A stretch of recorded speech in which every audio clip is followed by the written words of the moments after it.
Muy bien. Hola, buenas noches a todos. Buenas noches. El tema que ahora nos toca es, vamos a revisar la parte de fotometeoros. Esto pues es un tema de una plática anterior que ya habíamos dado por aquí, y se compone de 5 partes. La primera de ellas es fotometeoros, la otra sección hidrometeoros, electrometeoros, dinámica atmosférica y nubes. Todo esto está enfocado a cuestiones de nuestra atmósfera precisamente, y son distintas formas o distintos fenómenos en que podemos apreciar las maravillas que nos ofrece nuestra atmósfera. La parte de fotometeoros, como ya sabemos, foto significa luz, y entonces es todo lo relacionado a los fenómenos atmosféricos en donde la luz juega el papel principal. Hidrometeoros, bueno, tiene que ver con todo aquello que es precipitación, con agua principalmente. Electrometeoros, pues son también muchos fenómenos que tienen que ver con la electricidad, con los iones, y nubes en general, ¿no? También la clasificación de las nubes es una parte importante de la atmósfera. Pero bueno, dinámica atmosférica, pues todos los movimientos y toda la complejidad que hay presente en nuestra atmósfera. Pero el tema que ahora nos compete es de fotometeoros. Y bueno, entrando en materia, los fotometeoros, bueno, hay una gran diversidad de fenómenos ópticos.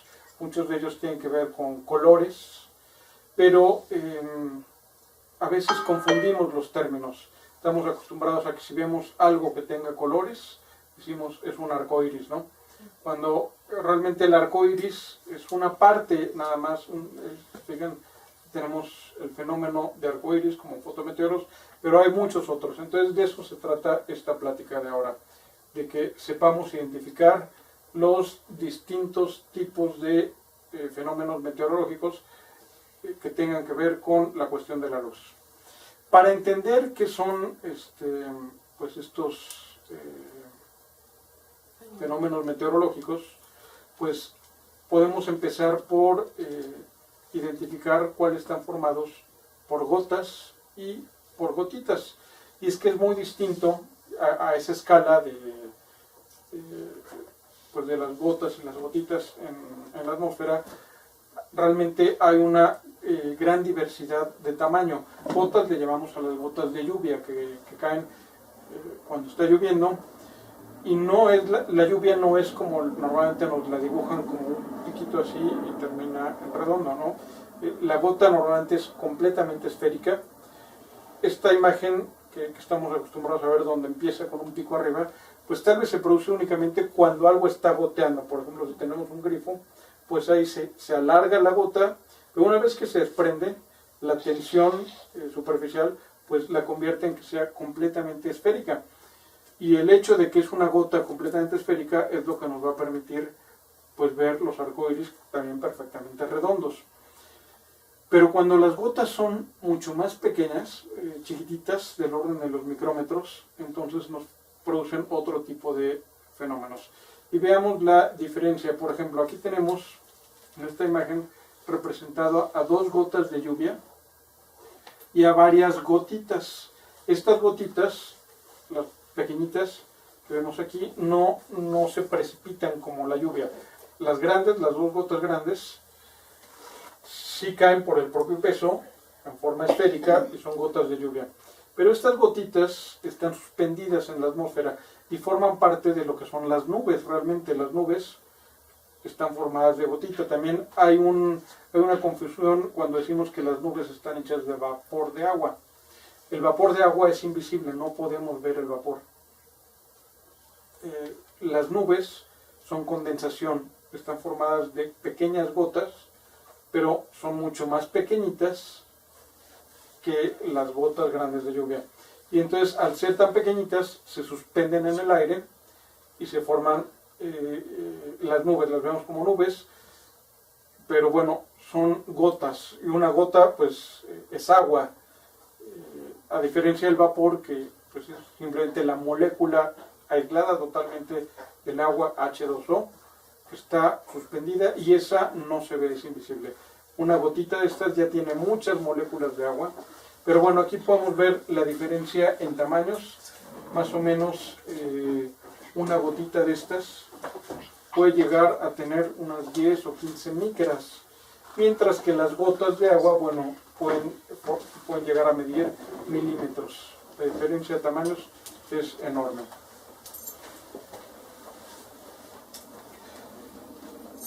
Por ejemplo, esta es la imagen de una pequeña gotita. Aquí tenemos la luz como incide en la gotita y hay un fenómeno de difracción y esto genera interferencia y por eso hay zonas de distintos colores. Pero también tiene que ver mucho en estos fenómenos la distribución en tamaños. Por ejemplo, si todas las gotitas, las que veíamos aquí, si todas estas gotitas fueran exactamente del mismo tamaño, como estas dos vemos que son prácticamente del mismo tamaño, entonces el patrón que generan es un patrón muy limpio. Pero basta con que haya un 10% de diferencia de tamaños, un 10% más grandes que las otras. Entonces, fíjense cómo, digamos, se ensucia la imagen. Y si tuviéramos un 20% de desviación en el tamaño entre las más grandes y las más chicas, que fueran un 20%, prácticamente se pierde completamente ese patrón que están formando. Obviamente, en esta imagen, pues aquí hay mucho más de un 20%, prácticamente estamos hablando tal vez de un 300 o un 500% entre estas más grandes y las más pequeñitas. Entonces ahí no tendríamos ningún fenómeno de tipo fotometeoro. Entonces una condición para que se puedan dar estos fenómenos es que todas las gotas tengan prácticamente el mismo tamaño. ¿Y cómo vamos a obtener esa condición? Normalmente cuando las nubes están recién formadas. Cuando se forma, que viene una masa de aire húmedo y se empieza a formar por las condiciones que así vienen, en ese momento de formación, pues todas las gotitas empiezan a formarse y crecen de la misma manera. Pero en cuanto empiezan a chocar unas con otras, pues empieza a haber gotas más grandes. Dos gotas que se tocan entre sí hacen una gota más grande. Y cuando tenemos esta desviación en tamaños, se pierde el fenómeno. Y que queda una mancha blanca nada más. Entonces, son fenómenos muy bonitos, pero que podemos verlos durante breves periodos de tiempo, cuando las nubes están en formación.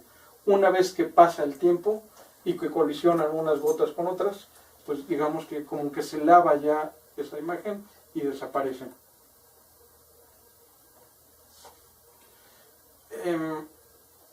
Veamos, por ejemplo, también la diferencia que nos van a producir lo que son las gotas y las gotitas.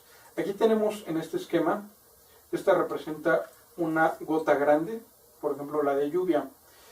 Esta línea amarilla es un rayo de luz, digamos es el rayo del sol. Eso quiere decir que el sol en este caso está de este lado. Si nosotros nos paramos entre el sol y la lluvia, digamos si tenemos a nuestra espalda el sol y de frente tenemos las gotas, sabemos que normalmente ahí vamos a encontrar el arco iris, ¿verdad? Nunca vemos un arco iris en dirección al sol, sino lo vemos siempre de espaldas. Es decir, aquí el rayo de luz incide en la gota y refleja hacia atrás este arco iris. Si estuviera el observador aquí, podría ver un arco iris en dirección opuesta al rayo del sol. Pero si nos colocamos en esta zona y vemos directamente hacia el sol, esta imagen quiere decir que no vamos a observar ningún fenómeno óptico. Pero ¿qué pasa con las pequeñas gotas, las gotitas? Entonces, hay dos tipos de fenómenos. Cuando tenemos el sol de espalda a nosotros, se forma esto que se llama gloria, que viene la luz de regreso. Pero si estuviéramos parados de este lado, observando la lluvia o la humedad en este caso, en dirección al sol, se forma otro tipo de fenómeno que son las coronas.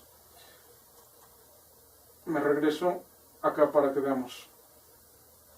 Hay dos fenómenos ópticos diferentes en cuanto a si estamos viendo en dirección al Sol o en dirección opuesta al Sol.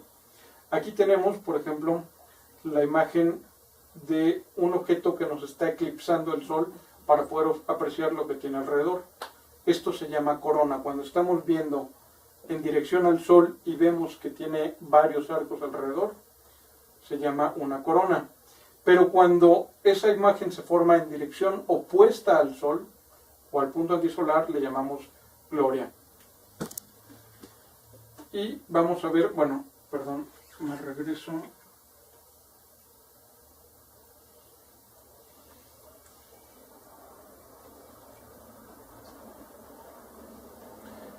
Voy a empezar por el tema de los arcoíris. El arcoíris está formado por gotas grandes, gotas de lluvia esféricas grandes del orden de los milímetros, pero también dentro de los arcoíris pues hay varios tipos de arcoíris. Por ejemplo, tenemos lo que es el arcoíris principal, pero también a veces se observan dos arcoíris, un arcoíris secundario. Este es producto de una segunda reflexión interna en la gota, ahorita ya lo veremos más adelante. Puede haber arcoíris rojos. ¿Qué pasa cuando el Sol está ya muy cerca del horizonte? Cuando está muy abajo, pues la luz que nos llega del Sol es roja, y si produce un arcoíris, pues va a ser básicamente rojo. Hay arcoíris de reflexión.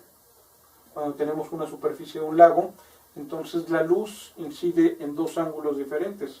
Uno que viene directamente del Sol y otro segundo que viene pues, en un ángulo que se reflejó en el lago, y entonces se pueden apreciar aquí tres arcoíris, el principal, el secundario y este de reflexión.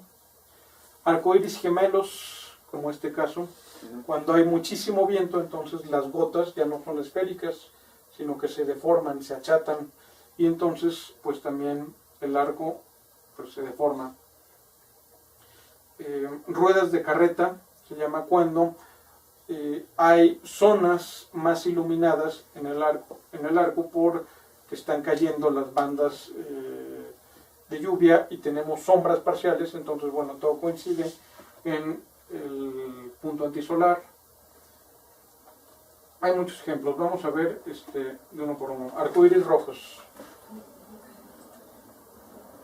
Se pueden observar, claro, sí, sobre todo en lugares muy abiertos. En una ciudad es difícil que veas un arcoíris rojo, pero si vas en la playa, ahí es muy probable porque cuando el sol se está poniendo, está rojo, y si hay la oportunidad de ver un arcoíris, seguramente va a ser rojo.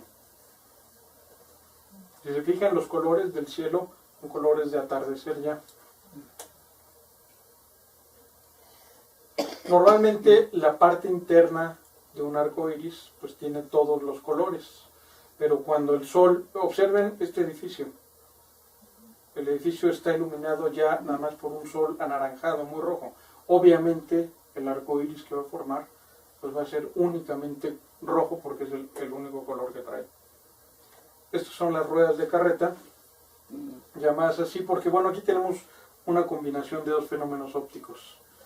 Lo que son los rayos anticrepusculares, que ya los vamos a ver más adelante, que convergen siempre en el centro del punto antisolar. Digamos, una línea opuesta al Sol, estaría por aquí abajo. Eso quiere decir que ahorita el Sol, cuando se tomó esta foto, estaba todavía algunos grados sobre el horizonte, hacia el otro lado. Pero si vemos en dirección hacia donde convergen todas las sombras, bueno, entonces las sombras forman algunas líneas y además donde hay luz, pues son los únicos pedazos donde vamos a poder observar el arco iris. Entonces son fenómenos muy bonitos que si uno tiene la oportunidad, pues vale la pena retratarlos. Más ejemplos aquí de ruedas de carreta, no muy claro como el anterior. El rocío también puede formar arco iris cuando se forman las gotitas en el pasto. Aquí tenemos un ejemplo de un arco iris del mar, con agua de mar, y obsérvense cómo se nota aquí el cambio de densidad, porque esto es formado con agua salada y esto es agua dulce. Y entonces es clarísimo cómo la luz se refracta de distinta manera.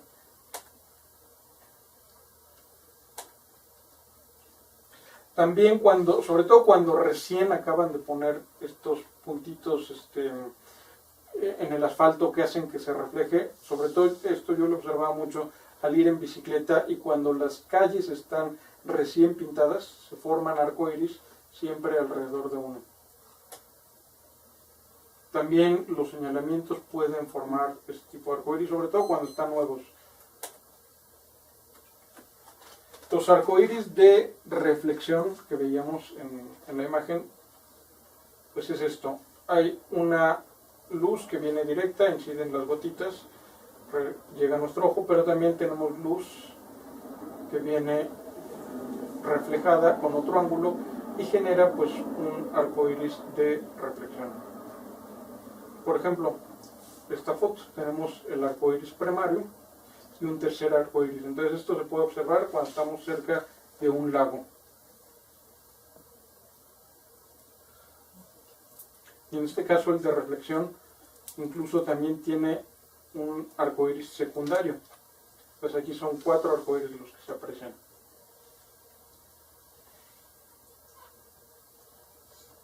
Este es un arcoíris reflejado, ¿verdad? Que no es de reflexión. Tenemos 2 arcoíris, pero uno está reflejado. Entonces son 2 términos, se parecen mucho, pero significa diferente.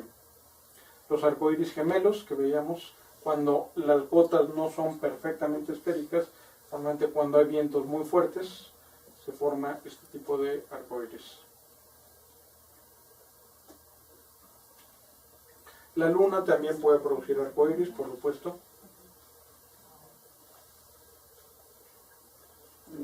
Tenemos las estrellas y un arcoíris lunar. Aquí pueden observar la constelación de Orión.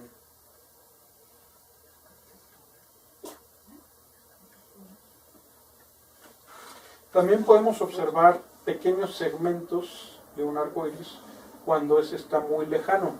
Digamos, allá está lloviendo en este pedacito. Personalmente aquí yo les quisiera platicar que alguna vez me tocó ver en el avión. Cuando voy en el avión me encanta ir asomado por la ventana viendo las nubes, ¿no? Y en alguna ocasión fue algo que pues lo vi y en ese instante pues hasta me espanté, me asustó, no sabía lo que era hasta después al siguiente instante y entendí de qué se trataba. Estaba lloviendo una nube muy bonita, un cumulonimbo, y de repente la base de la nube se volvió un rojo, pero rojo parecía fuego, un rojo súper intenso. Fue cuestión de pues, segundos, instante, ¿no? Como si hubiera habido una explosión gigantesca. Ese fue mi primer, lo que yo vi en la nube. La base de la nube se volvió color de fuego, pero no fuego, sino un rojo, un rojo vivo. Pero enseguida ese pedacito, y más chico que esto que vemos aquí, además está tomada desde el suelo, yo iba en el avión. Entonces fue un pedazo pequeñito que agarró un rojo intenso y luego cambió ese rojo a naranja, a azul, a verde, bueno, los colores del arco iris. Quise sacar la cámara porque sabía que iba a regresar ahora a la parte contraria del arco. Y bueno, aquí vemos un pedacito, pero realmente esto da la vuelta, ¿no? Es un arco completo. Pero no hubo chance. En efecto, después de unos segundos empecé a ver ahora los colores invertidos, ¿no? Y es que lo que pasa con esto es que sí, allá hay agua, y entonces cuando estamos en el ángulo adecuado, pues se forma un arco iris, pero solo en el pedacito donde está esa agua allá lejana, ¿no? Normalmente los arcoíris que vemos, los vemos pues grandes porque tenemos que la cortina de agua es inmensa, ¿no? Comparada con la posición en la que estamos, pero cuando estamos muy lejos, entonces esa cortina pues sigue siendo gotas de agua, sigue reflejando la luz exactamente en la misma proporción, porque aquí estamos hablando de ángulos. no de objetos, es decir, si el arco iris, dijéramos, es algo tangible, si lo llevamos muy lejos sería chiquitito, ¿no? Pero son ángulos, y los ángulos siempre se conservan. Entonces, no importa si esas gotas están a 10 kilómetros, están a 1000 kilómetros o están a 50 metros. El arco que producen siempre va a ser del mismo tamaño.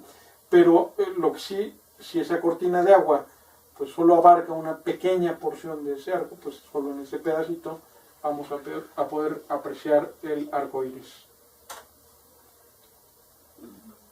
Este es otro ejemplo de arco iris en cascadas. Normalmente siempre en una fuente o en una cascada, pues es fácil que uno busque el ángulo para poder observar los arcoíris.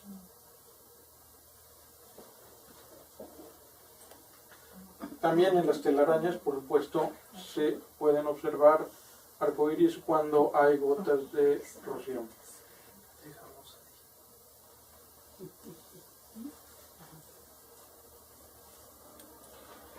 Este es el arcoíris primario.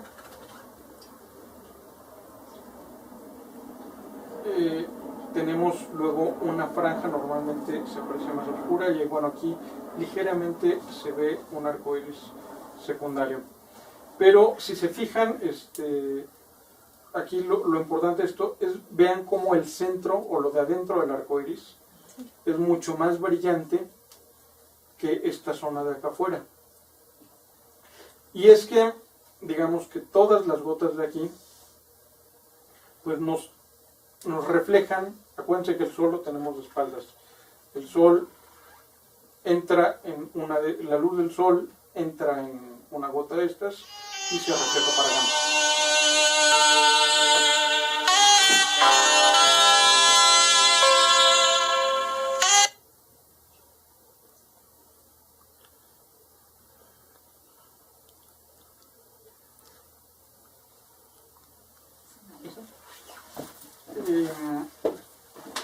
Las gotas que están al centro, les decía, nos reflejan todas las longitudes de onda visible que nos llegan del sol, pero eso se va perdiendo.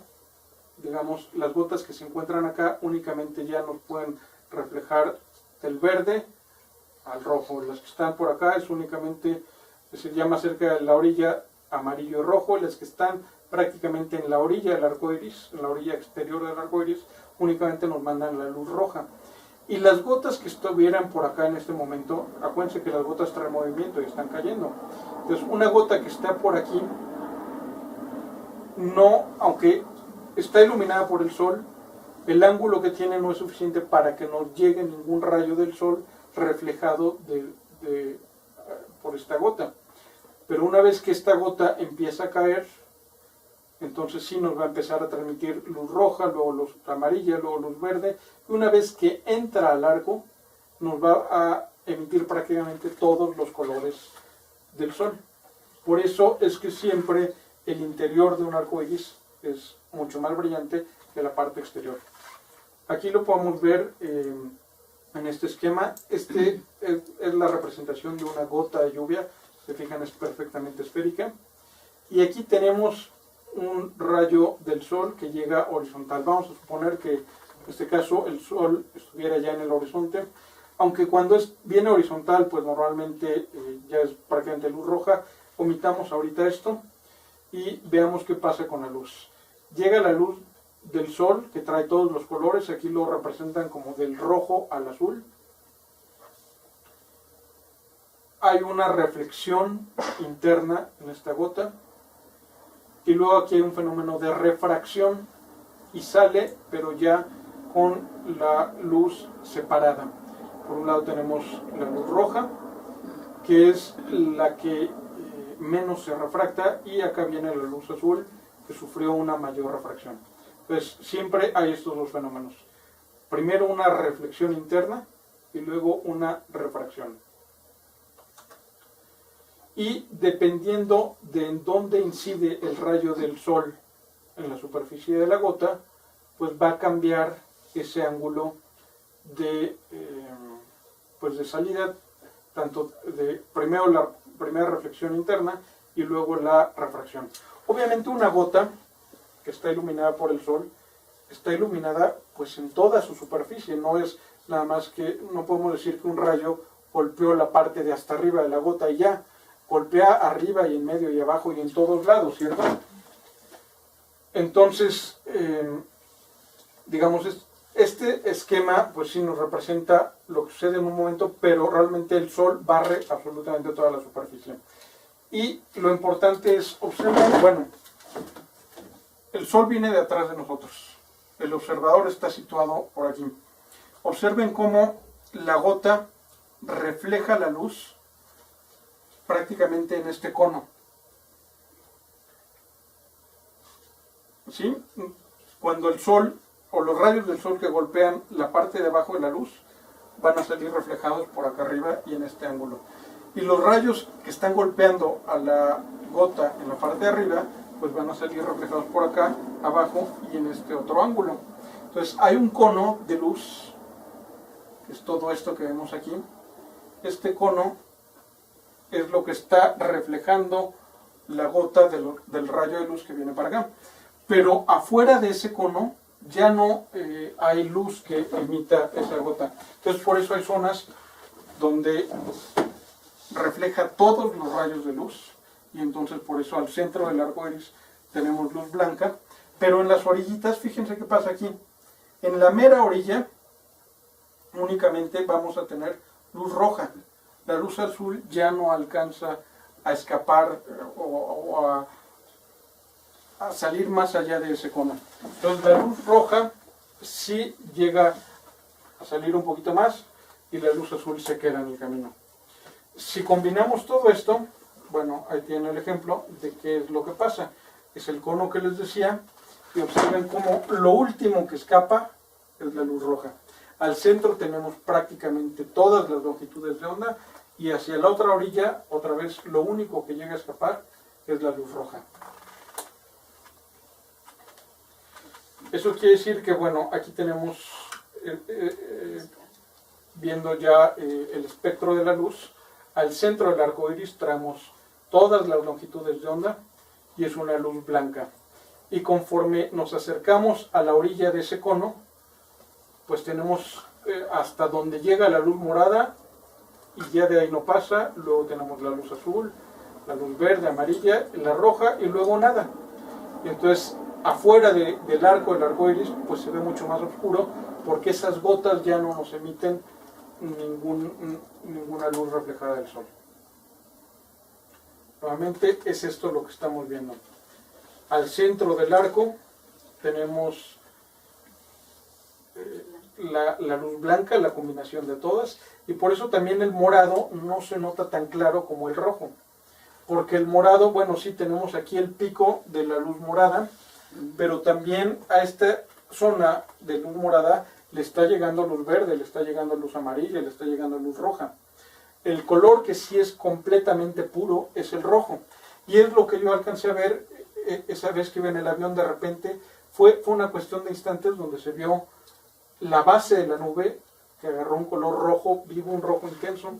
Inmediatamente fue pasando por todos estos colores hasta que quedó blanca otra vez y luego a la inversa.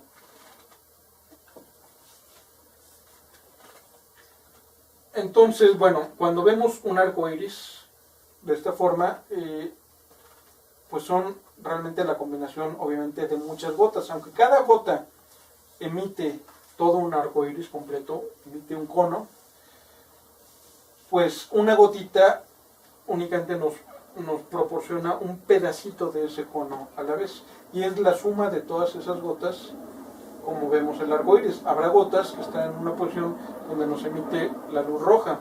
Hay otras que estarán en una posición donde nos emite la luz azul.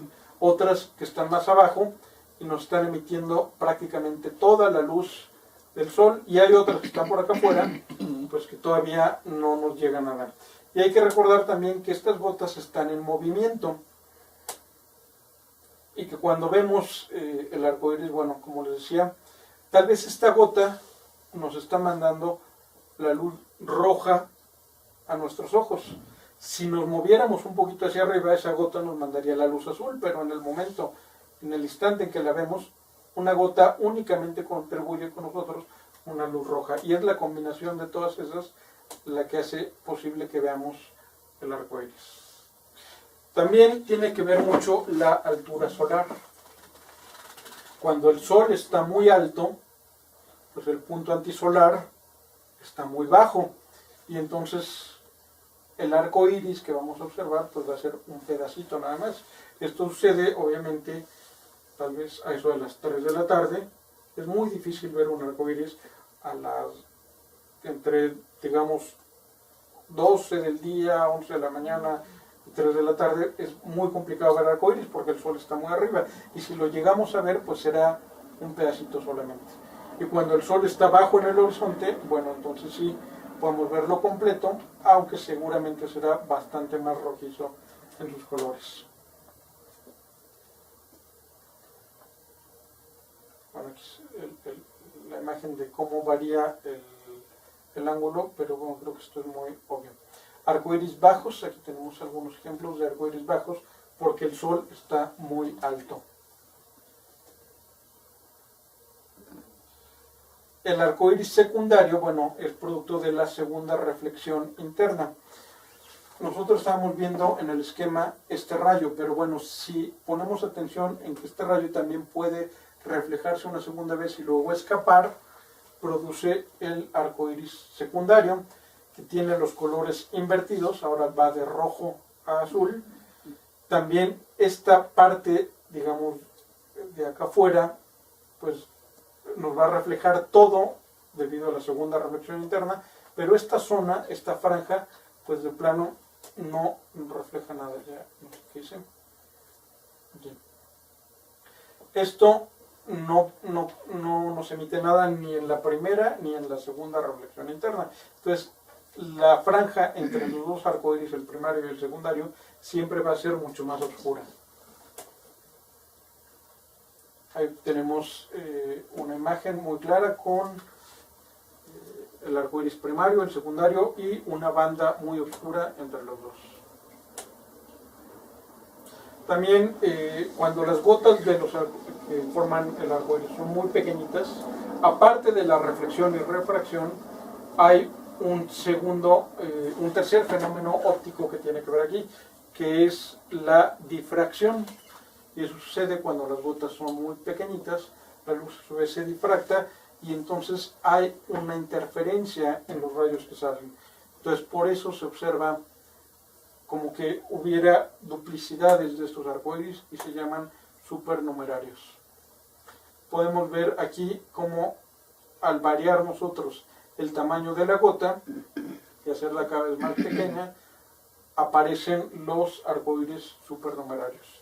Entonces podemos determinar viendo el arcoíris el tipo de gotas que están cayendo en la atmósfera. Aquí tenemos un arcoíris con muchos supernumerarios. Son gotas muy pequeñitas, es una lluvia muy fina la que está ocasionando ese arcoíris. También en el rocío de una manguera, por ejemplo, podemos formar gotas muy pequeñitas y aparecen los supernumerarios. Por aquí ya estoy repitiendo.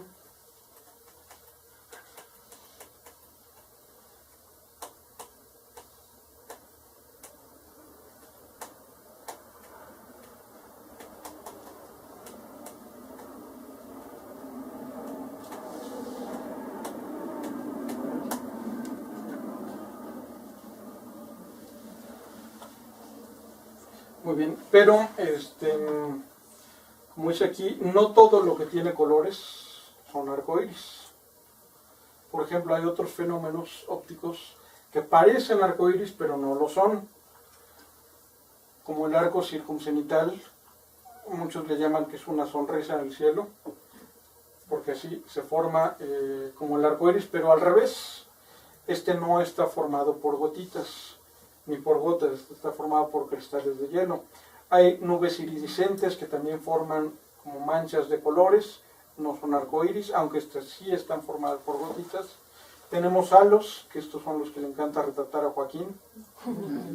Estos están formados por cristales de hielo, ahorita vamos a ver. El parelia, la corona, la gloria.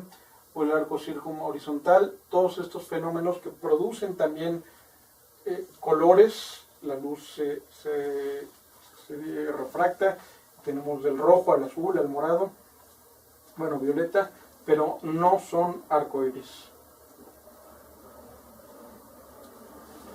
Bueno, esto fue en respecto a las gotas, pero ¿qué pasa cuando entramos en el terreno de las gotitas?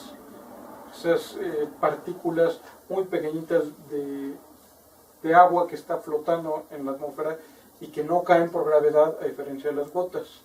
Entonces, bueno, si vemos en dirección al punto antisolar, a las sombras, se van a formar lo que son las glorias.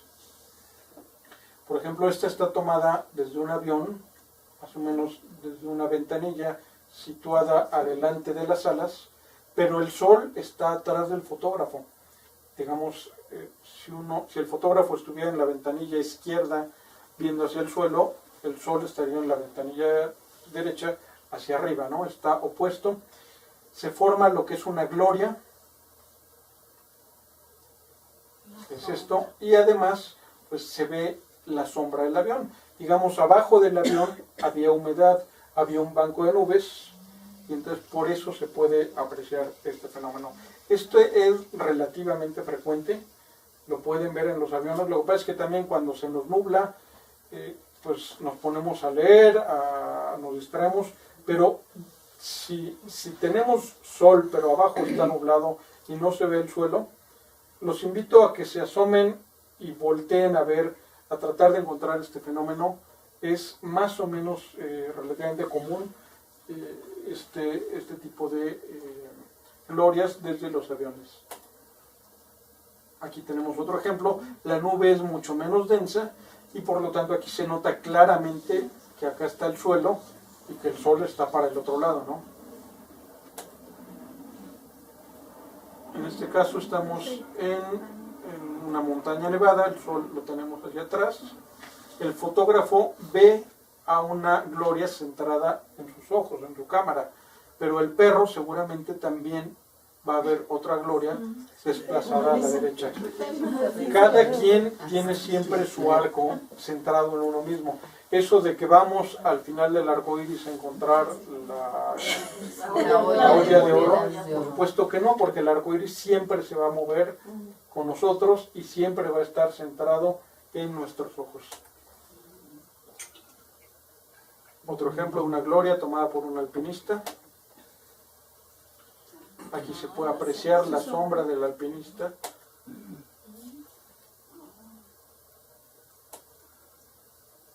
Pero incluso en interiores también, por ejemplo, si hay algo de humedad y si estamos viendo al punto antisolar, es decir, aquí está entrando el sol por una ventana, y esto que vemos aquí no es un hoyo en la pared, sino que la pared es continua, pero está iluminada. Este pedazo puede ver blanco, porque aquí hay mucha luz, porque está entrando de atrás de nosotros la luz, y entonces alrededor se aprecia lo que es la gloria.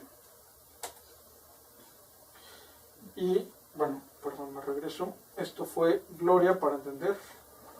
Gloria siempre es al punto antisolar, hacia donde se dirigen las sombras. Pero cuando vemos en dirección al sol, ahora volteamos la cara directamente hacia el sol, aparecen las coronas.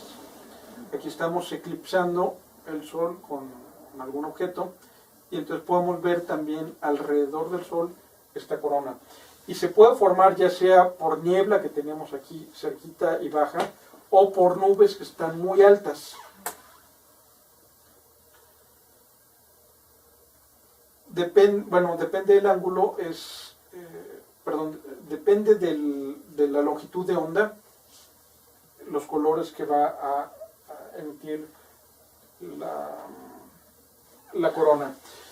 A lo que voy es que normalmente la corona, el centro es muy brillante porque tenemos aquí todas las longitudes de onda y pues se va deslavando hacia las orillas, a diferencia del arco iris, donde tenemos colores muy bien definidos y muy claros.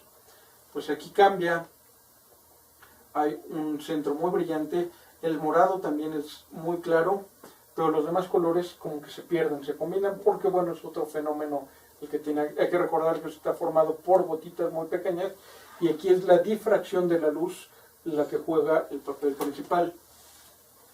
Como les digo, también cuando, en este caso, quien nos está bloqueando la luz para poder observar la corona es una nube alta, y tenemos algo de niebla también independiente de esta nube, y por eso se aprecia la corona. En este ejemplo es niebla que está abajo, pasa algo de luz a través de las sombras y se aprecia una corona.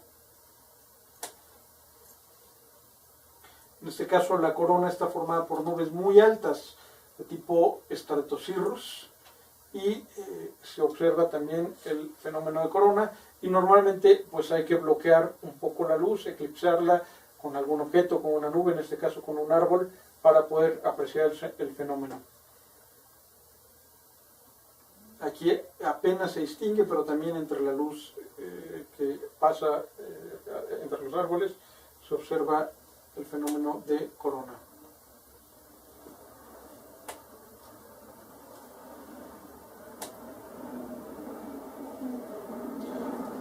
Se ve mejor en mi monitor que en la pantalla. Yo creo que sí tiene que ver con la luz que tenemos por acá, pero bueno, sí se aprecian ahí. La luna también produce coronas, y esto normalmente he escuchado que le llaman, tiene una casa, dicen, ¿viste la casa que se formaba alrededor de la luna? Bueno, cuando alguien habla de una casa lunar, también quiere decir que hay un fenómeno de una corona, es el fenómeno óptico de corona alrededor de la luna.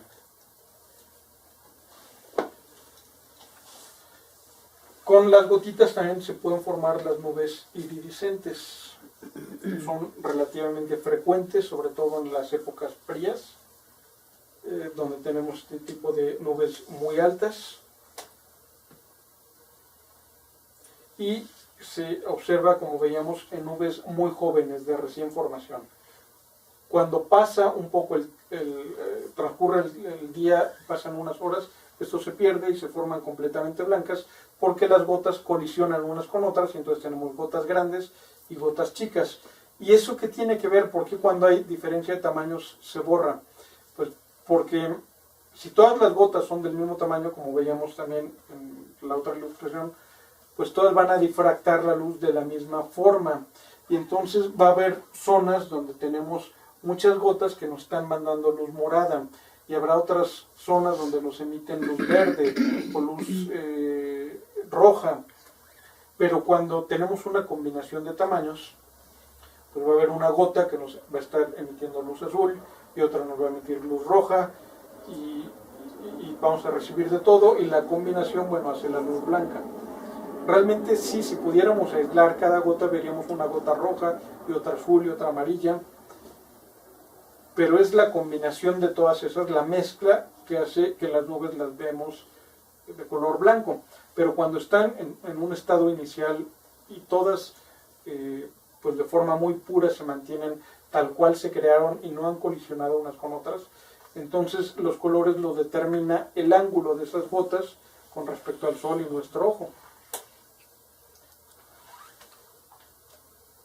A ver si podemos apagar un poquito, a ver si aparece mejor. Bueno, no mucho, pero... Se ve mejor. Qué bonito. Son muy sutiles a veces los colores, y normalmente si tenemos unos lentes oscuros, como que resalta más todavía. Este tipo de nubes, las nubes pileus, se forman pues también de forma muy homogénea, porque es una corriente de aire ascendente, y en cuanto sube un poquito la corriente de aire de altura, pues el vapor de agua que traen se condensa, y entonces todas esas gotas se forman exactamente al mismo tiempo. Y entonces, digamos, las gotas que están aquí, pues tienen el ángulo adecuado para verlas de color rojo, y las que están acá tienen el ángulo adecuado para verlas de color morado. En cuanto pasa el tiempo, chocan entre ellas, cambian de tamaño, y entonces llega una mezcla de colores y se tornan completamente blancas. Pero cuando están en un estado muy puro, se aprecian los colores.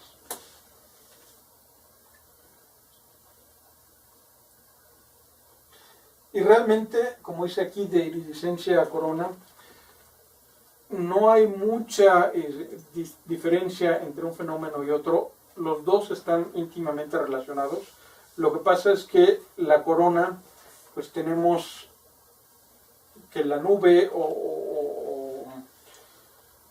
aquello, ya sea nube o niebla, pues está muy parejo y vemos prácticamente que es completamente redonda. Pero le llamamos nubes iridiscentes cuando son segmentos donde hay ese colorido y entonces no se aprecia la corona completa, ¿no?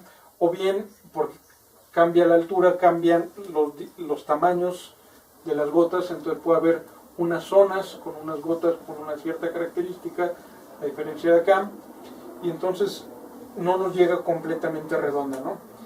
Aquí, en esta foto, pues prácticamente no hay diferencia, podemos ver que son nubes iridiscentes, pero también se observa cómo esa iridiscencia trae la forma de una corona, ¿no? Es decir, son círculos concéntricos.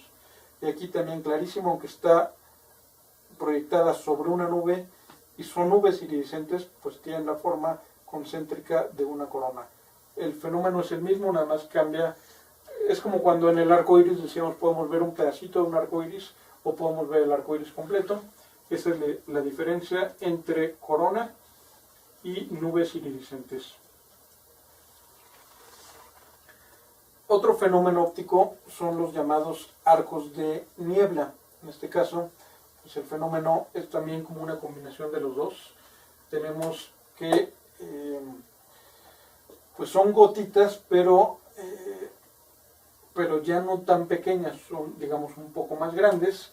Se aprecia el fenómeno de difracción, pero también se aprecia muy bien lo que es una primera reflexión interna y una salida de refracción. Entonces, pues sí es como ese punto intermedio, y aunque tiene el color blanco de una nube, se aprecia también muy bien la forma que tendría el arco iris.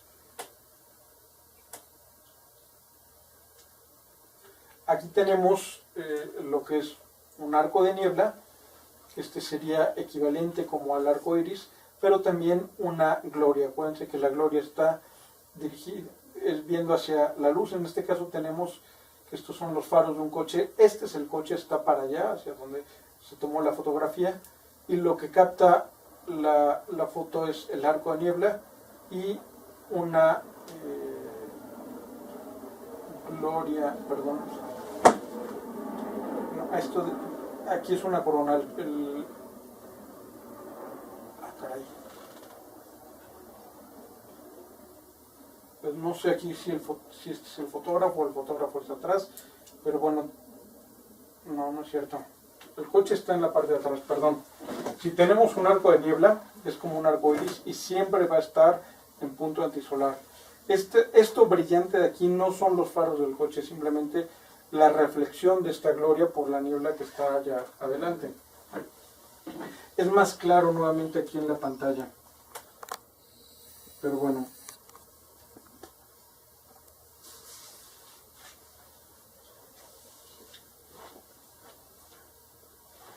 Otro fenómeno que tiene que ver con la luz y las gotitas está en alemán Heiligenschein, y básicamente, bueno, cuando hay rocío muy fino en el pasto, bueno, produce este tipo de fenómeno que es básicamente concentrar, así como si se tratara de una lupa, concentra la luz en la superficie, y entonces por eso es que se aprecia siempre mucho más brillante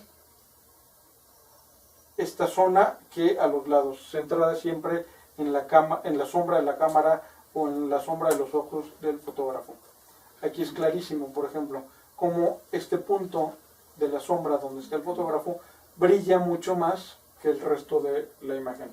Y es simplemente por ese efecto como si fuera una lupa que concentra la luz en la superficie que estamos retratando. Clarísimo aquí se ve, ¿verdad? un tripié, una cámara y este punto mucho más brillante.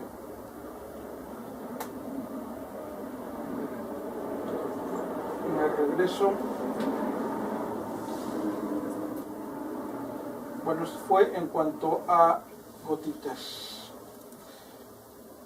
Con los rayos crepusculares, los rayos, las sombras, también hay fenómenos muy interesantes. Tenemos dos tipos. Cuando vemos en dirección al sol, le llamamos que son rayos crepusculares, y cuando estamos viendo en dirección opuesta al sol, le llamamos rayos anticrepusculares. También me parece, y Rafa ¿estás ahí, Rafa? Sí. Creo que hay quien acostumbra llamarle gloria a este tipo de rayos, ¿verdad? Sin embargo, bueno, en la literatura científica yo me he encontrado con que gloria es el fenómeno de refracción en dirección opuesta al sol, corona cuando es dirección al sol, y estos le llamamos rayos crepusculares y anticrepusculares.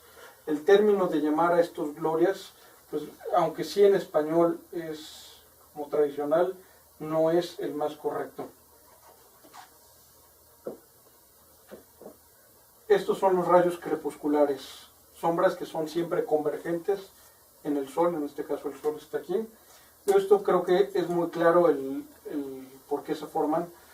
Las sombras son siempre paralelas, los rayos del sol prácticamente para fines prácticos podemos decir que nos llegan paralelos, porque el sol está muy lejano y las sombras son paralelas.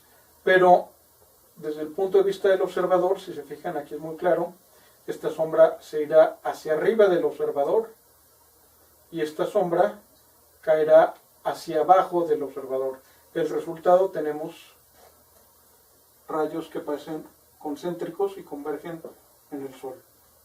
De manera similar a como vemos, por ejemplo, los troncos de árboles muy altos, estamos parados en la tierra, sabemos que todos los troncos son paralelos y verticales, sin embargo parecieran converger en un punto, ¿verdad? Entonces es exactamente lo mismo. Pero podemos ver las sombras o estos rayos de forma paralela si no estamos adentro de este bosque. Si estamos, digamos, nos alejamos con algún avión o estamos en otra montaña, entonces podemos apreciar que son prácticamente paralelas estas sombras. Pero si estamos al interior de ese bosque, bueno, entonces es que los vemos concéntricos, pero es simplemente perspectiva. Aquí se forman también estos rayos y, si se fijan, hay una doble sombra. Aquí es como si viéramos la silueta de esta nube puesta dos veces. Si me acerco un poquito más, aquí se ve mucho más claro. Observen cómo se replica la silueta de la nube exactamente aquí una vez y otra vez. ¿Por qué sucede esto? ¿Qué pasó? Lo mismo tenemos rayos concéntricos, pero también en este caso hay dos capas de nubes. Bueno, esta es una nube, digamos dos capas de niebla,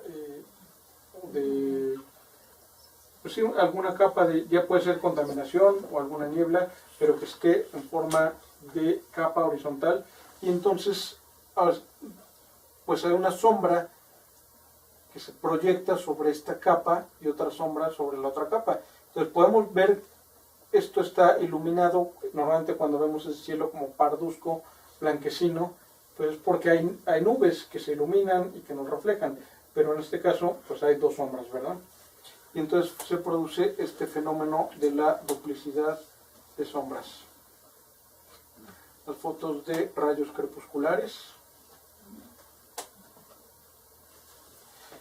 Puede haber lo mismo que como en el arco iris, reflejos, y entonces tenemos, este es un rayo verdadero, tal cual del sol, y esto viene reflejado de algún lado. Lo mismo pasa acá. Cuando vemos a las nubes que pareciera que están iluminadas desde abajo, es porque hay una superficie que está desviando el sol y genera eso. Obviamente el sol nunca nos va a iluminar una nube desde abajo, porque siempre está o en el horizonte, y si baja el horizonte, pues ya se perdió. El sol siempre lo vemos del horizonte para arriba. Y sin embargo hay veces que las nubes sí las vemos como iluminadas desde la parte inferior. Quiere decir que hay algún lago o alguna superficie metálica o algo que está reflejando esa luz. Y como rayos anticrepusculares, es decir, opuestos al sol, pues también todas las sombras convergen en el punto opuesto al sol. En esta imagen, por ejemplo, se puede ver que por acá se metió el sol, están los rayos crepusculares y convergen en el punto antisolar, son los rayos anticrepusculares. Observen cómo esta pared y los coches están iluminados desde atrás, pero las sombras parecen converger allá, porque son rayos anticrepusculares.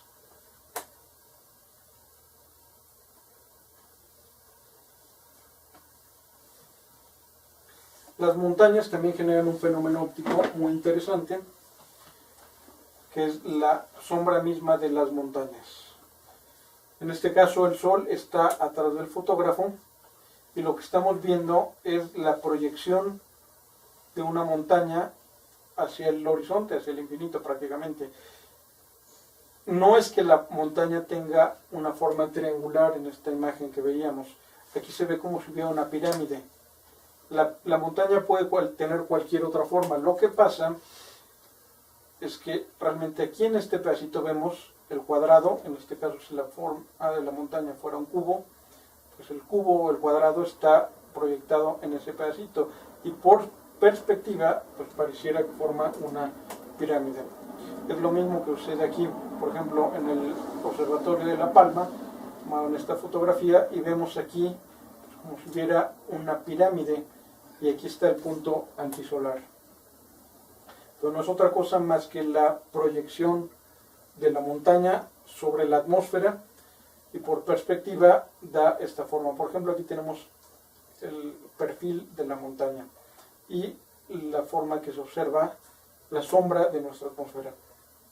En este caso es una montaña mucho menos picuda y la forma que proyecta es muy piramidal. Esta es la sombra de esta montaña, esta sí es una montaña de veras, esta es la sombra de la montaña en la que está parado el fotógrafo, proyectada sobre la atmósfera.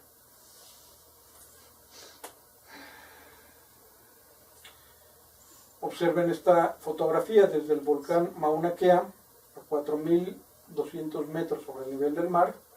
Tomaron esta foto en dirección al punto antisolar. ¿Qué es este objeto que tenemos aquí? ¿Quién se le ocurre decir, o quién sabe decir qué es esto?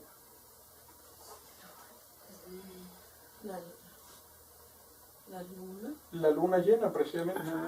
El sol está para atrás. Esta es la luna que está sobre el horizonte. Acá tenemos las nubes. Estamos en la parte alta de un volcán. Este es el horizonte. Se ve la luna claramente porque está sobre el horizonte. Y esto, que parece una montaña, pues no es una montaña. Es la sombra de este volcán en el que está parado el fotógrafo, proyectada sobre la atmósfera, sobre este aire que está acá. Entonces se forman fenómenos muy interesantes. La misma Tierra, por ejemplo, puede proyectar su sombra. Esto creo que lo hemos visto muchas veces. Cuando vamos de campamento a observar, le llamamos el cinturón de Venus. Y lo que sucede aquí es que, bueno, estamos normalmente en un punto alto por arriba, y entonces cuando el sol ya bajó del horizonte, sigue iluminando el sol la parte alta de la atmósfera, pero si vemos en dirección hacia el horizonte, pues ya se observa una franja oscura, porque es la sombra de la misma Tierra proyectada sobre nuestra atmósfera. Entonces esto es lo que podemos observar nosotros, una parte oscura abajo, una parte más iluminada arriba, y no es otra cosa más que la sombra del planeta Tierra proyectada sobre la atmósfera. Aquí está muy claro, esta parte de la atmósfera sigue iluminada por el sol, pero acá abajo está, digamos, este aire que está acá ya no le pega a los rayos del sol.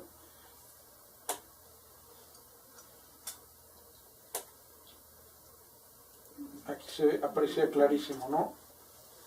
Hay montañas, hay aire oscuro y arriba aire todavía iluminado por el sol.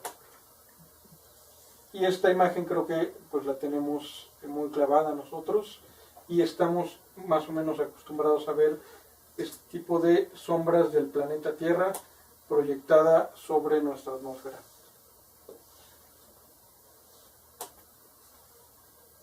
Incluso aquí se aprecia la curvatura de la Tierra. Observen cómo en esta parte es a donde más alta llega la sombra de la Tierra, y acá no, y acá no.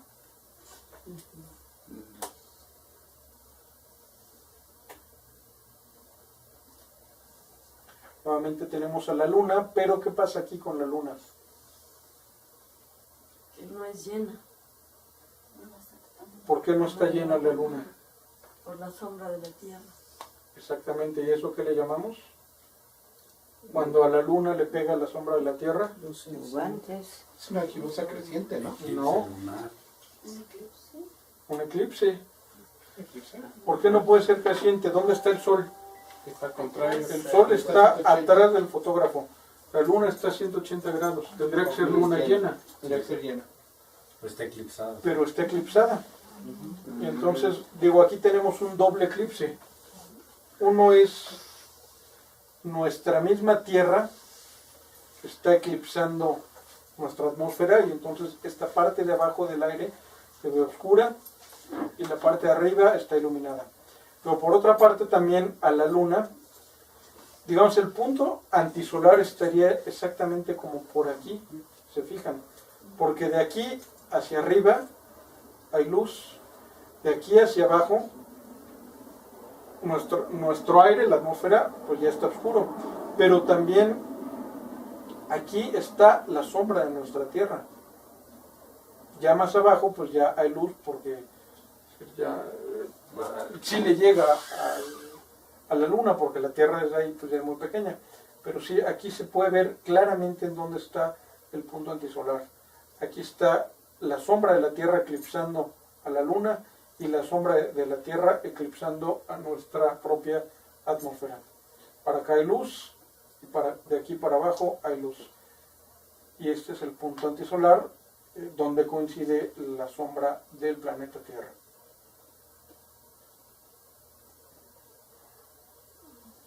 Las mismas estelas de aviones también pueden producir sombras, por ejemplo, en este caso, sobre una capa de nubes de cirrus, que están proyectando un halo de 22 grados. Lo que pasa, aparte, ahí pasó un avión, y pues ese avión proyecta esta sombra. Ahora, ¿quién me dice, esta estela de avión está arriba o está por abajo de la capa de nubes que están formando el halo? Arriba. A ver, tenemos la Tierra, hay una capa de nubes que tiene un halo, y está el Sol. ¿Ese avión pasó más alto que la capa de las nubes o más abajo? Más alto, ¿no? Yo creo que más alto. Más alto, por supuesto. Porque está proyectando una sombra. Está proyectando una sombra. Observen. Tenemos aquí una capa de nubes que produce un halo. Aquí representado como un punto nada más. Imagínense que el avión atraviesa así la pantalla. Si el Sol, obviamente el Sol siempre va a estar más alto,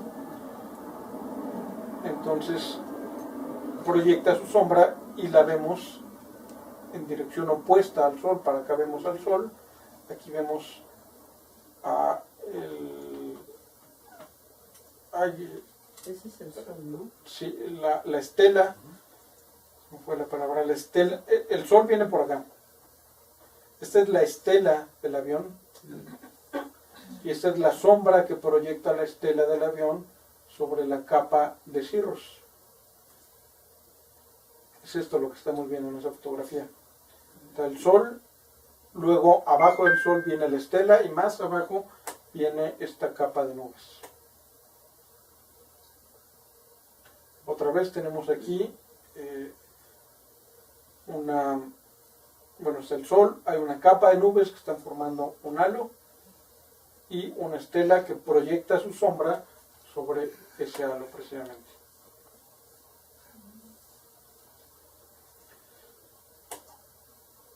Esta es una imagen muy bonita y a ver quién me la sabe explicar. ¿Qué estamos viendo aquí?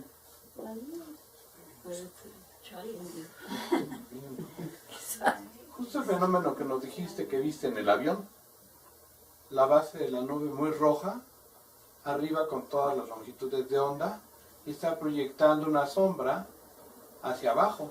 ¿Y esto qué es? Será la luna. La luna, una luna llena. Diga que es la luna. ¿Hacia dónde convergen todas las sombras? Al punto antisolar. Exacto. ¿En dónde se encuentra la luna llena? Cuando está llena, obviamente, pues siempre en el punto antisolar, 180 grados del sol. Esta es la estela, obviamente, de un cohete. Aquí abajo ya no nos pega la luz del sol. De hecho, se ve también aquí este otro fenómeno de la sombra de la Tierra. Estas nubes están oscuras, pero aquí se ve ya ligeramente morado y para arriba es azul todavía. Entonces, este cohete cuando despegó recién, pues no veía el sol, está oscuro, empieza a subir, aquí ve un sol anaranjado y aquí ya es de día, aquí cuando baja el cohete ve al sol perfectamente. Y esta parte de aquí es la que está proyectando esta sombra, que está oscureciendo el aire que tiene alrededor, que todavía le pega el sol, y esa sombra va a coincidir exactamente en el punto antisolar, donde además coincidentemente tenemos una luna llena. Esta es una foto muy bonita que combina muchos fotometeoros. Entonces, ¿ahí el sol está arriba? El sol está hacia atrás del fotógrafo, sí, en esta dirección. Sí está. Sale de ahí, ¿no? Atrás del fotógrafo y abajo del horizonte. O sea, ya está, El sol ya se metió. ya sale de ahí. Perdón, si no, es, Sí, el atrás, sol no abajo, está para el acá. sol. El sol está atrás de nosotros y abajo. Ya se hizo de noche aquí. Respecto a nosotros está abajo del horizonte, respecto al cohete, todavía lo está iluminando. Así es.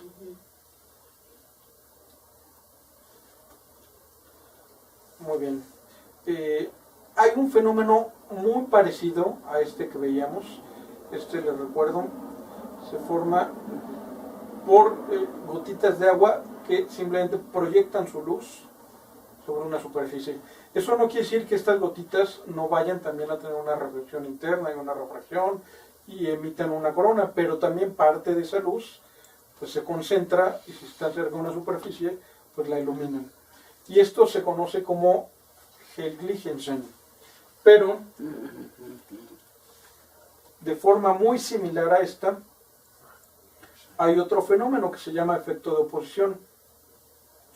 Nada más que aquí no es necesario que haya gotitas en la superficie. Puede estar completamente seca y aún así, si se fijan, se ve ligeramente más brillante esta parte de la imagen que el resto. ¿Por qué sucede eso? Pues por la sombra simplemente.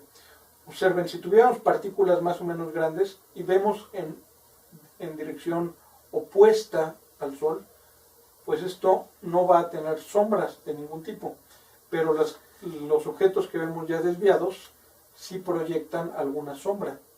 Y esto, si lo llevamos a una escala cada vez menor, pues genera eso. Si estamos viendo hacia el piso, justo la zona que está alrededor de nuestra cara, de nuestra sombra, va a ser siempre más brillante porque esa zona tiene menos sombras que las que vemos hacia alrededor.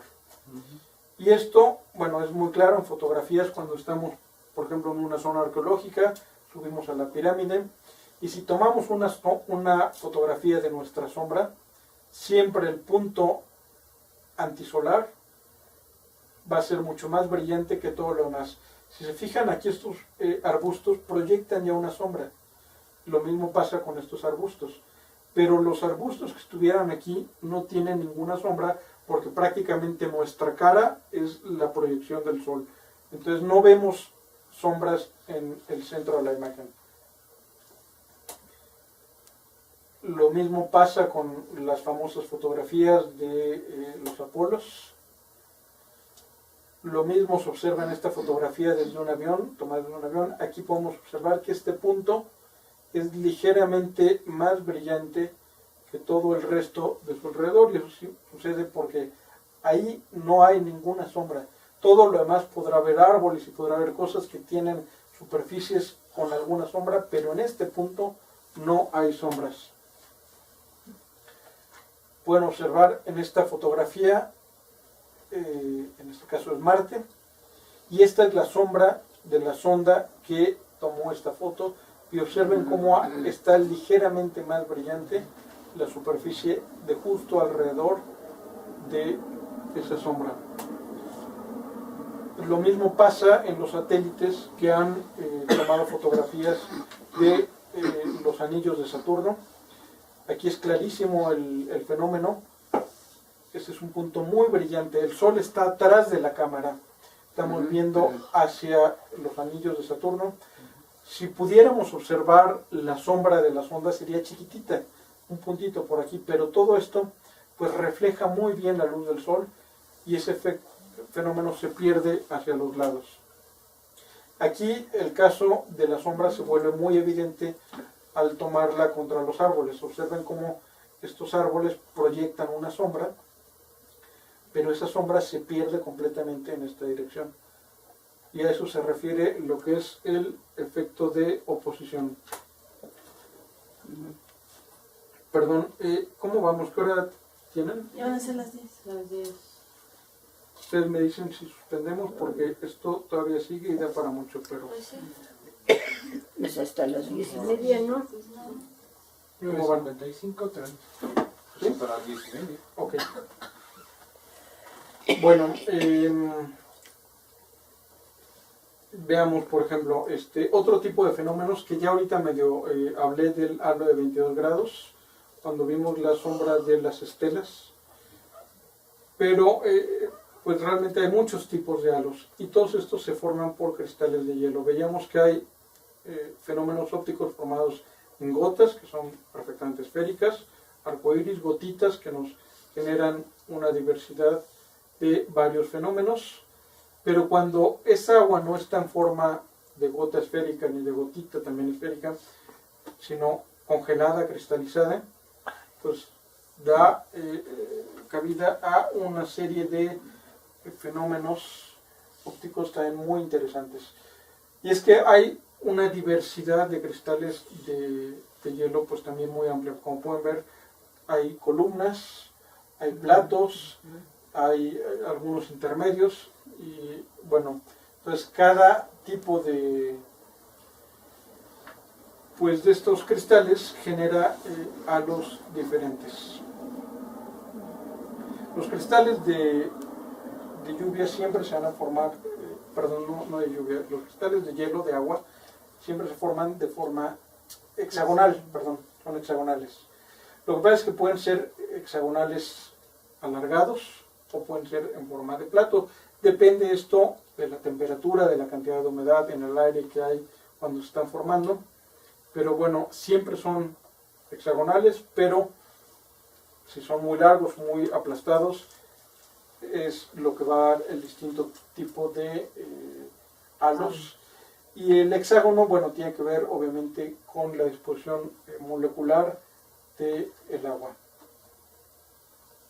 Aquí tenemos unas fotografías reales de esos cristales. Son hexagonales, aunque puede haber imperfecciones, por supuesto.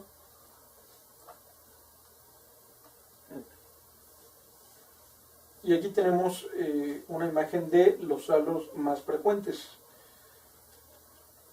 Y esto tiene que ver además con la dinámica de estos platos o de estos cristales. Por ejemplo, si tienen forma de platos, se van a mantener siempre horizontales, como si fueran hojas que van cayendo con el viento. Los platos siempre los vamos a encontrar de forma horizontal. Las columnas, este tipo de columnas, podemos encontrarlas también de forma horizontal, pero si se fijan pueden estar en cualquier ángulo en cuanto a su eje más largo. Si se mantienen horizontales, pero pueden esta columna, digamos, ahí, aquí. Cuando es una columna, puede tener cualquier posición respecto a este ángulo horizontal, pero también puede girar, porque realmente estas esquinas pues no ofrecen mucha fricción con respecto al viento, con respecto al aire. Entonces tiene, digamos, muchos más grados de libertad una columna que un plato. El plato siempre se va a tratar de mantener de forma horizontal, aunque sí puede girar alrededor de su eje vertical. Y eso va a generar pues distintos tipos de halo según como entre la distancia de estos cristales de hielo. Si los cristales de hielo están muy cerca, así como tenemos niebla, también podemos tener cristales de hielo suspendidos entre nosotros. Obviamente, bueno, aquí nunca vamos a ver este fenómeno, pero si viajamos a Alaska, por ejemplo, entonces el aire que nos rodea podría tener cristales de hielo y forman halos de tipo, pues le llaman polvo de diamante, porque casi uno los puede tocar y si le soplas ves cómo se disuelve el halo. Pero también pueden estar formados por cristales de hielo que estén en la alta atmósfera a 2000 kilómetros de distancia, en alguna nube de tipo Cirrus, y también, perdón, 2000 kilómetros, no, 2000 metros de distancia, y forman halos. Como les decía, lo importante aquí es el ángulo, no el tamaño de la partícula que genera. Entonces podemos tener desde halos muy cercanos hasta halos muy lejanos, pero el ángulo siempre se conserva. Cuando tenemos una orientación irregular, como son este tipo de columnas, entonces forman el halo de 22 grados. Es el halo más frecuente. Cuando los cristales, no importa cómo se encuentran, nos van a generar siempre el halo de 22 grados. ¿Y por qué? Pues porque a semejanza de las gotas de lluvia, pues hay un ángulo que le llamamos es el ángulo de desviación máxima. Observen, en este caso tenemos un rayo de luz del sol que viene de forma horizontal, y observen que cuando uno gira este halo, pues la luz se refracta, sale refractada, pero hay un cierto ángulo del cual no va a pasar más allá la luz. Hacia acá no hay ningún problema, y si se fijan, bueno, el centro aquí es muy luminoso, luego se torna oscuro, luego tenemos, bueno, viene el color rojizo, y hacia acá otra vez es brillante. Estamos en esta zona de aquí. Sin importar el ángulo, esto siempre va a estar iluminado, pero más allá de este ángulo y más allá de este otro, la luz no alcanza a llegar. Está autolimitada ahí por el cristal, y depende del ángulo que tenga ese cristal, pues es cómo nos va a llegar la luz del sol. Y si se fijan, bueno, cuando tenemos, los cristales tienen muchas posiciones, pues aquí es clarísimo. Los cristales que estén perpendiculares a nosotros en la parte de arriba, pues nos van a emitir esta luz. Los cristales que estén verticales, pues nos van a generar este lado. Horizontales y por abajo, nos van a contribuir con esta luz. Pero realmente aquí hay cristales en todas las formas y posiciones. Puede haber cristales en esta parte de arriba, cristales horizontales, verticales, en un ángulo, en otro, pero solo los que tengan esta posición, pues van a contribuir con esta parte del halo.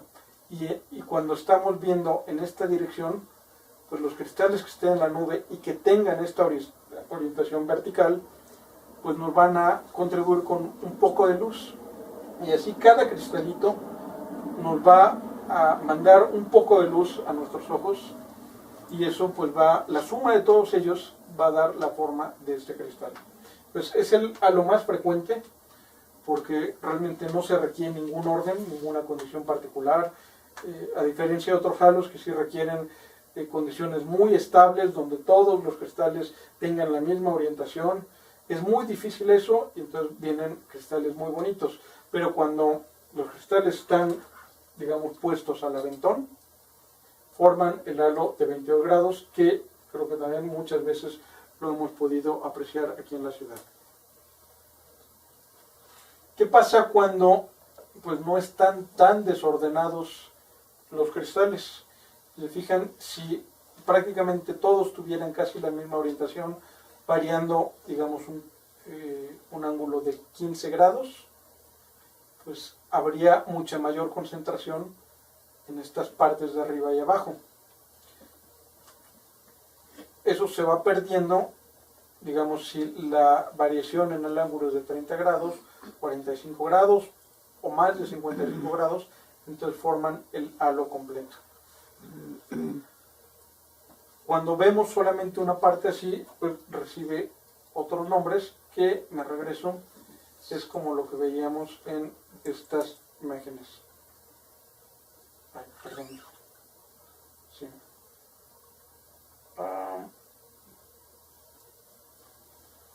Observen esto.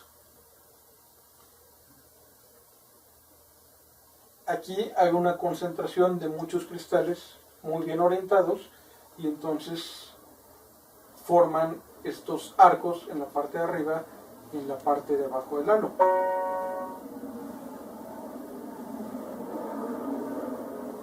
Y lo mismo aquí, tenemos un halo de 22 grados y un arco formado por cristales que están muy bien orientados.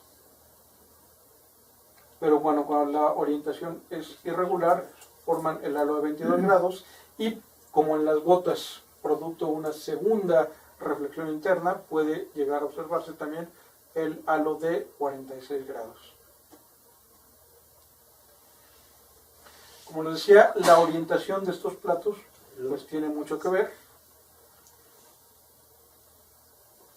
Y cuando estos cristales son en forma así de plato, se mantienen horizontales, se forma otro fenómeno que le llamamos parahelia, o en inglés también conocidos como sundogs o perros del sol.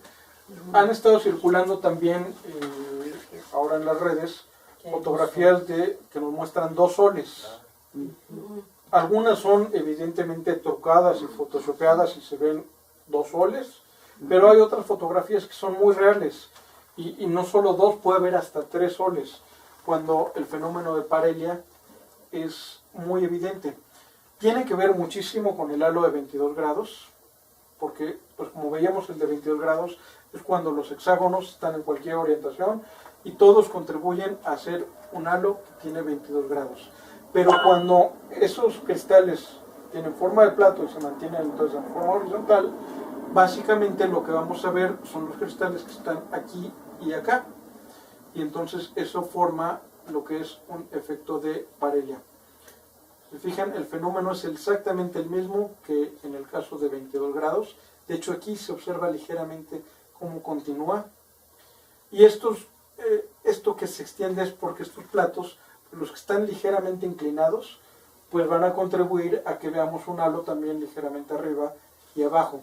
Pero los que están perfectamente horizontales, porque se mantienen los cristales horizontales por esta forma de plato y que caen como si fueran hojas, entonces van a producirnos el fenómeno de parelia o sundog. Este es el tipo de fotografías donde podemos observar 2 o hasta 3 soles. Obviamente el sol pues es este, pero acá tenemos un reflejo de ese sol en los cristales de hielo. ¿Pero estás de acuerdo, perdón, ¿Sí? en que no se ven como si fueran soles completos? Como para decir, salió la luna con tus ojos. No. O sea, la fotografía Muchas de esas están truqueadas y normalmente, es decir, sí se ve muy brillante, sobre todo si la concentración de los cristales es mucha, llegan a brillar tanto como el sol, pero normalmente van a tener esta estela, pues sí, van a ser... como una especie de aberración, ¿no? Sí, Como de aberración cromática o algo así. aunque, bueno, O sea, es que uno similar. es real y el otro es virtual. El virtual pues, no tiene por qué estar perfectamente redondo. Sí, aunque bueno, en una aberración cromática es porque tenemos un solo lente y bueno, ahí viene el fenómeno de refracción. Aquí lo que pasa es que, como les decía, los cristales nos van a reflejar la luz depende del ángulo que tenga ese cristal. Y prácticamente todos los cristales que están por acá están en una posición en que nos pueden reflejar la luz del sol.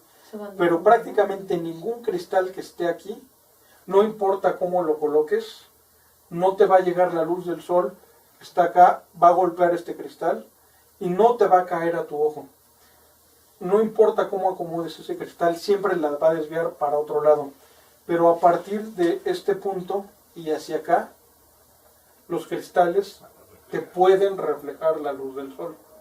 Principalmente los que están aquí, en el punto más brillante, son los que mejor te van a reflejar esa luz del sol.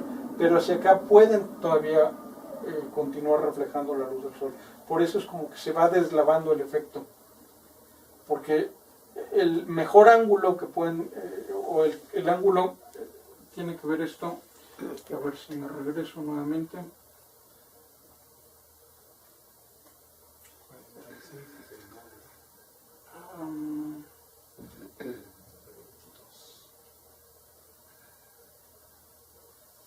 Es decir, este ángulo de desviación mínimo es el más probable, no tanto el de acá abajo. Observen cómo esto varía desde un 21 prácticamente. No sé si alcanzan a ver ahí el numerito. Sí, va cambiando. Pero este va cambiando desde 21 grados hasta 30 más o menos.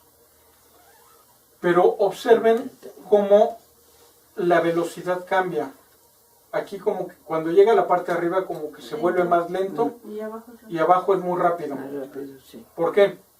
Quiere decir que hay varias posiciones o varios ángulos del cristal en que la salida va a ser cercana a los 21 grados. Si se fijan, el cristal está girando a una velocidad constante. Pero no es así la velocidad a la que varía el ángulo de salida. ¿Por qué? Porque hay varias posiciones en las que el ángulo va a ser de 21 grados o cercano a los 21 grados. Pero van a ser muy pocas posiciones, prácticamente cuando llega a esta esquina, que el ángulo va a poder alcanzar hasta los 30 y tantos grados. Cuando la luz incide en toda esta superficie, casi tenemos el mismo ángulo de salida, que es como de 21 grados. Y solamente cuando la luz incide en las esquinas se va a 30 y tantos grados. Es decir, es mucho más probable que la luz la veamos porque incidió en alguna cara que en alguna esquina. Y por eso mismo es que hay estas concentraciones. Es mucho más fácil encontrar un cristal viendo, digamos, como de cara, porque es toda una superficie, que de esquina. Y entonces hay muchas posiciones en las que podemos acomodar el cristal y prácticamente nos va a estar reflejando, cuando está en este ángulo, a la luz del sol. Pero hacia acá los cristales tienen que estar en un ángulo muy específico para que nos llegue la luz. No sé si se entiende. En otras palabras, obviamente todo esto tiene la misma concentración de cristales de hielo. Prácticamente podemos considerar que es una nube pareja formada por cristales de hielo. Misma densidad de cristales en toda la imagen. Pero los cristales de hielo que están aquí o acá,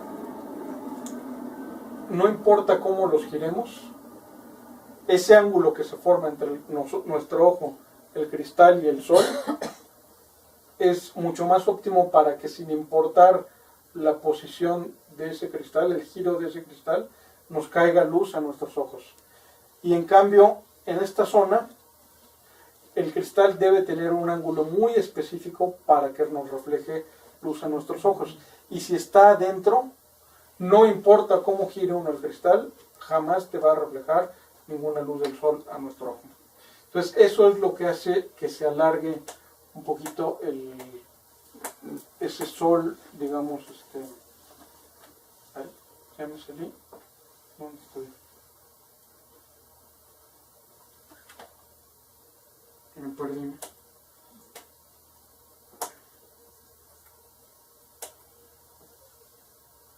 Bueno, también se puede formar con la luna.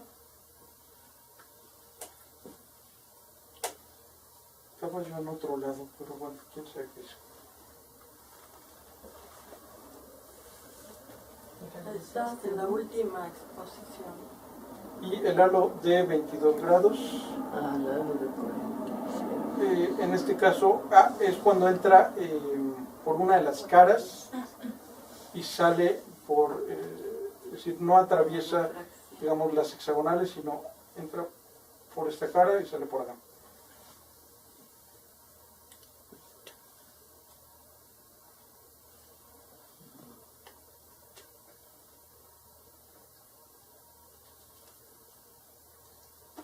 Los pareles, ahora sí.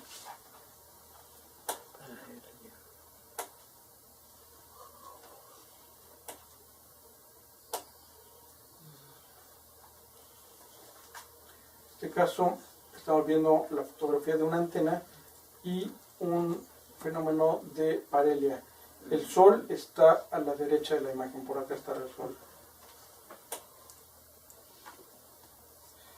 Cuando la luz incide sobre la cara hexagonal de un cristal y sale por uno de sus laterales, es que se pueden apreciar estos arcos circuncenitales.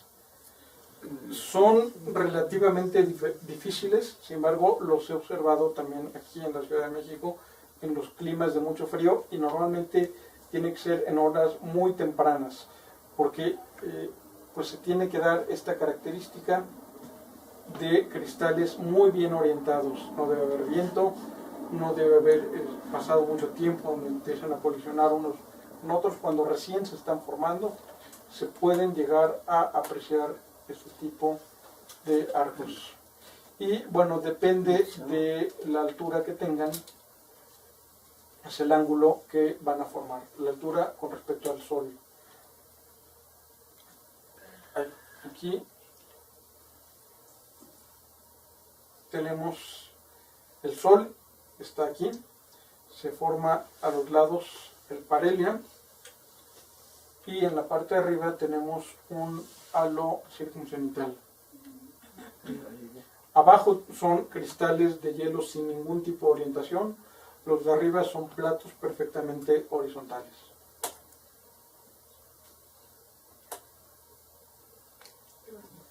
Y si se fijan, pues los cristales de hielo los proporciona la nube.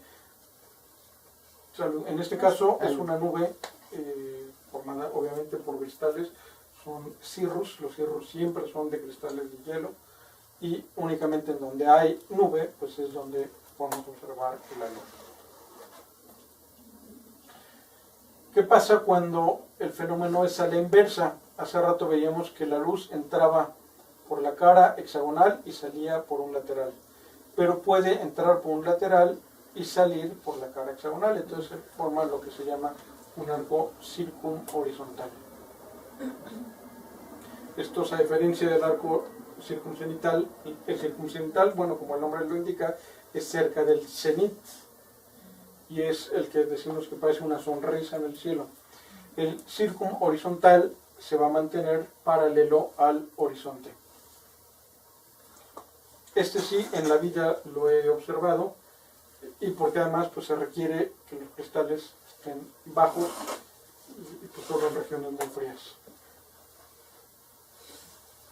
Pero el circuncenital sí lo he observado aquí en la Ciudad de México, en las épocas de mucho frío, y ahora en esta, sobre todo, no me acuerdo si fue en enero yo creo, me tocó ver un arco circuncenital.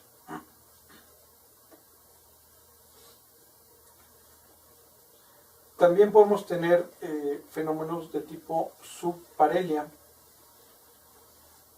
cuando, por lo mismo, son platos que están orientados y observamos hacia abajo del sol. Es exactamente lo mismo, pero bueno, ahora, digamos, en vez de entrar por una de las caras, es decir, para ver la parelia, esto debe estar girado, ahora está horizontal, entra por una cara, se refleja en el lado hexagonal y sale por otra cara. Y entonces se forma este tipo de subparelio. También relativamente frecuentes en regiones frías son los llamados pilares. Aquí no es otra cosa más que reflexión. Cuando tenemos también platos orientados, la luz se refleja y cae a nuestros ojos, como si fueran pequeños espejos, como si tuviéramos en el aire muchísimos espejitos, o de forma similar a lo que sucede cuando vemos la superficie de un lago, por ejemplo. El agua del lago, la superficie del lago, vemos que tiene como que pues, ondas, y cuando hay una luz allá atrás, pues vemos que hay esa luz, la podemos ver reflejada desde muy lejos hasta muy cerca, porque la superficie del lago no es perfecta. Si fuera como un cristal plano, solamente veríamos el reflejo en un punto, pero al tener toda una superficie, eso hace que lo veamos reflejado en distintos ángulos. Y bueno, lo mismo pasa con estos cristalitos. Entonces, por ejemplo, aquí tenemos el planeta Venus, y si se fijan, tiene como que unos pilares. No es defecto de la cámara o de la fotografía, simplemente que hay hielo en el aire, y ese hielo forma como pequeños espejos arriba y abajo, y hace que se vea reflejado. En este caso está en la luna, por así una luna creciente, menguante, no lo sé, y el reflejo. O en este caso hay una ciudad a lo lejos. La ciudad obviamente está abajo, pero arriba tenemos cristales de hielo muy bien orientados, y entonces se reflejan todas las luces de la ciudad. O en este caso con el sol. Bueno, aquí está clarísimo dónde está el sol, pero también esta nube puede reflejarnos al sol si está formada por cristales de hielo. ¿El rayo verde es también eso? No, el rayo verde también es un fenómeno óptico fotometeoro que tiene que ver con la refracción atmosférica. Y para esto, bueno, tiene mucho que ver la altura, la variación de la temperatura con la altura de la atmósfera. Normalmente, mientras más sube uno, pues hace más frío. Y la escala normalmente es, si uno sube 100 metros, pierdes 1 grado. Subes 200 metros y te vas a encontrar 2 grados más frío. El problema es que eso no siempre se mantiene. Y hay veces que si uno sube, la temperatura, mientras uno va subiendo, la temperatura baja, pero de repente puedes tener una inversión, y si subes más, la temperatura aumenta, y después otra vez continúa disminuyendo. Y eso se puede dar en una altura mediana de la atmósfera, o muy bajo, donde si subes, la temperatura aumenta o se mantiene casi igual, y luego cae drásticamente. Entonces, este tipo de variaciones entre altura y temperatura, cuando no son lineales, es lo que llega a producir el rayo verde. ¿Qué pasa cuando esta variación es más o menos lineal? Tenemos un sol achatado únicamente. Siempre, por efecto de nuestra atmósfera y la refracción atmosférica, lo que está en el horizonte se tiende a achatar. Y eso aún nos permite observar cosas que ya no deberíamos de ver. Por ejemplo, es decir, el sol cuando está ya puesto debajo del horizonte, geométricamente ya no se puede ver, y sin embargo hay veces que lo seguimos viendo por este fenómeno de refracción. La luz parece que se curva con la Tierra, siguiendo la atmósfera, y nos permite ver un sol que ya está realmente aquí abajo. Es como si lo pudiéramos ver acá arriba, aunque se aprecia de forma como aplastada. Esta imagen, por ejemplo, fue tomada desde la Estación Espacial Internacional de la Luna, conforme se fue metiendo en la atmósfera, atrás de la atmósfera de la Tierra.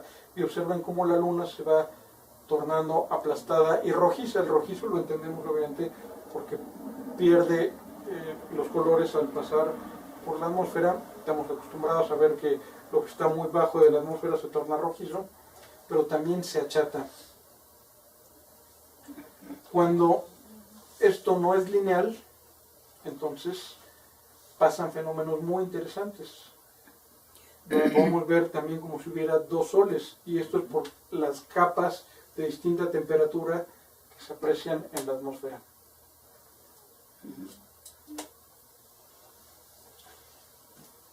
Aquí hay muchísimas variaciones de temperatura, y entonces eso genera un sol pues verdaderamente deforme, y esto únicamente se observa en el horizonte cuando el horizonte está muy limpio, y además podemos decir, hay un horizonte muy amplio. Seguramente este aeropuerto está en una zona alta y para allá está el mar, es decir, no hay ningún obstáculo, porque de otra forma no podríamos apreciar este tipo de fenómenos. Aquí está el green flash, y esta es la curva de temperatura y altura de ese atardecer.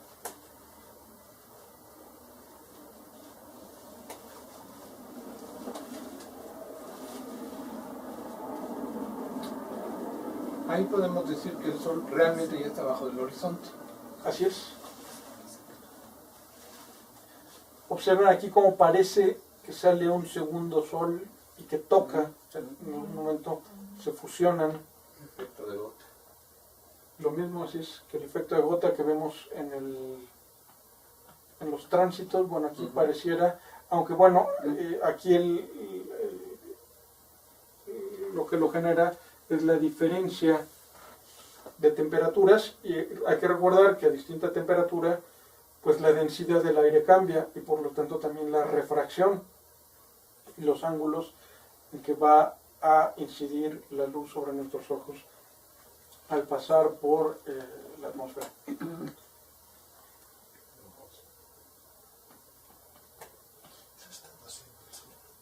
Y aquí, a ver qué pasó aquí.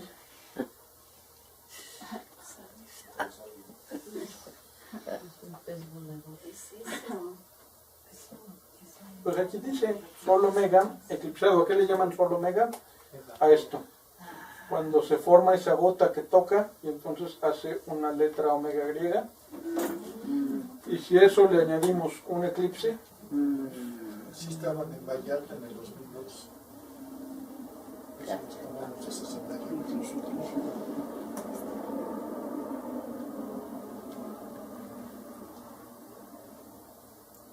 Este es un fenómeno que a mí sí, la verdad, nunca me ha tocado observar, y que lo he buscado y lo he tratado de retratar y no he tenido suerte.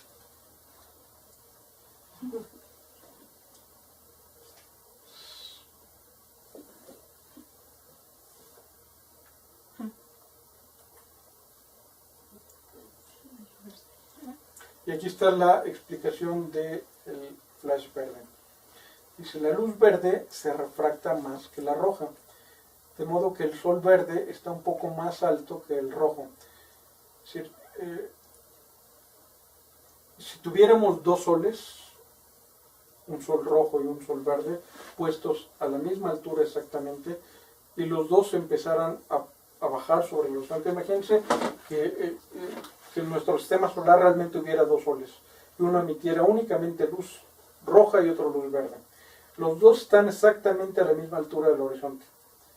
Empiezan a ponerse debajo del horizonte, pero por el efecto de refracción, y dado que la luz verde se refracta más que la roja, pues veríamos durante un instante más al sol verde que al sol rojo. El sol rojo parecería que se mete antes que el verde.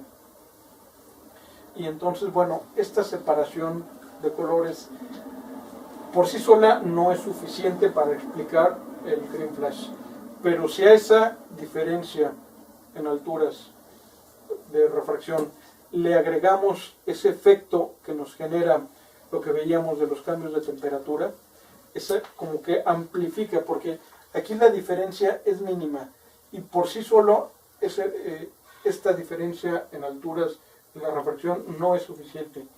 Sería imposible ver un green flash si no fuera porque además de esto se separa cuando tenemos esa curva discontinua de altura y temperatura, como que amplifica este efecto que vemos aquí. Se observan, ¿verdad? Ya ligeramente aquí un más verde y aquí como que rojizo. Y es que tenemos que el sol verde se retrasa con respecto al sol rojo en ponerse. Y si se amplifica es cuando cae el green flash.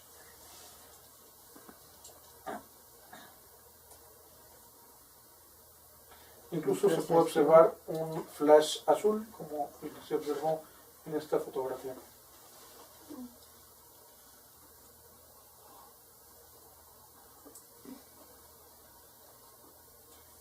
Muy bien, queda una última sección, alta atmósfera, no sé qué hora tenemos. Ya 10:30. Muy bien, se las debo. Ni hablar. Bueno, pues muchas gracias. Al contrario, muchas gracias.